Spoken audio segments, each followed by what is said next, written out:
বন্ধুরা, mobile phone নিয়ে মানে কেন্দ্রের মধ্যে ঢোকা যাবে না ঢোকা যাবে না এই ধরনের মানে সিদ্ধান্ত এবং এই সিদ্ধান্ত বাতিল এসবের মানে নাটক দেখলাম আর কি। কিন্তু একটা জিনিস আমি যেটা বুঝি সেটা হচ্ছে যে ওই গুপ্ত যেগুলো আছে আর কি, গুপ্ত মানে গুপ্ত যারা করে আর কি, গুপ্ত বাহিনী, তো তারা ওই গুপ্ত ইনজেক্ট করে দিবে আর কি, এবং ওই মানে বিএনপির নাম ধরে তারা ঢুকে ভোটে একটা কারচুপি করার চেষ্টা করবে, এবং এগুলো ওই মানে তারা মোবাইলে রেকর্ড করবে এবং সারা বাংলাদেশে ছড়িয়ে দেবে।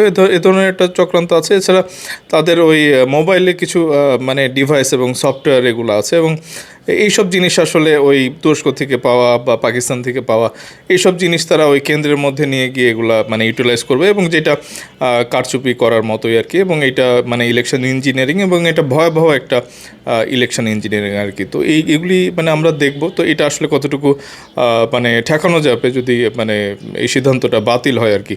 আমরা আগে যে সিদ্ধান্ত ছিল সেটা আমরা দেখেছিলাম যে মোবাইল নিয়ে ঢোকা যাবে না, এখন ইসি এটাকে বাতিল করেছে। তার মানে মোবাইল নিয়ে কেন্দ্রের মধ্যে ওই সাংবাদিকও ঢুকতে পারবে এবং আমরাও ঢুকতে পারবো। তো এটার একটা অপব্যবহার হবে, এবং এটা কিভাবে ঠেকানো যায়, মানে ইলেকট্রনিক ডিভাইস দিয়ে তারা ইলেকশন ইঞ্জিনিয়ারিং এবং ম্যানিপুলেশন এগুলো করতে পারে, এবং ওই মানে তারা ওই গুপ্ত জিনিস যেগুলো আছে তো সেগুলো ইনজেক্ট করে।